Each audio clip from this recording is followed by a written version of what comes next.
Okay, so next we're going to go up to the bar, but before we go up to the bar, we're going to talk about what shoes we need to wear while we're squatting.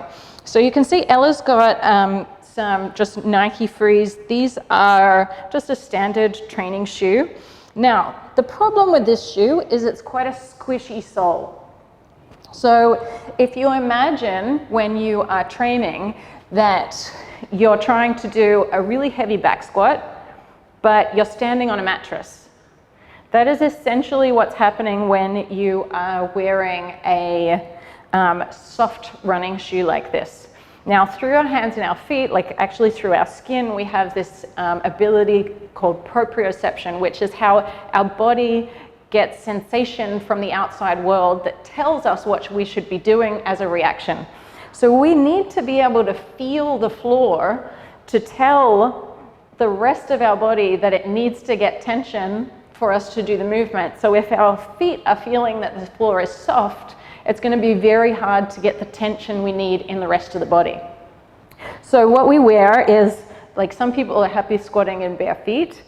So I wear barefoot shoes, which means that there's it's literally just some rubber and you're feeling the floor all the time. These are something that I suggest for all of my clients because they're also designed with a bigger toe box so that your toes can spread and move more independently. Often in modern shoes, the toe box is closed. Yeah. So if you imagine, it's like your feet are in mittens. So if you had your hands in mittens all the time, you would be walking around like this, and you'd be doing stuff with your hands like this.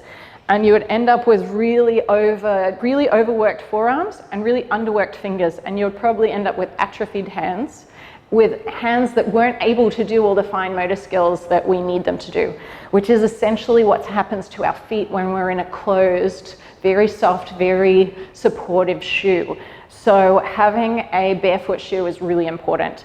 So this is a squat shoe, and what you'll notice is it's a very solid heel. And this has a slightly raised heel. So the difference between squatting in a raised heel or a flat shoe is very much going to depend on how your body is built. So some people are going to be much better squatting in a flat shoe just because of the biomechanics of their body. And some people will be better in a raised heel. And this is only going to be found out once you start squatting and we can see the angles of your body. So I compete and I lift when I lift my heaviest in a squat shoe. I get better angles and a better position to drive as much power through the floor as possible. But I have friends who are world champions who lift in completely flat shoes. So it's not that there's one that's better than the other. There's going to be one that's better for you than someone else who's next to you.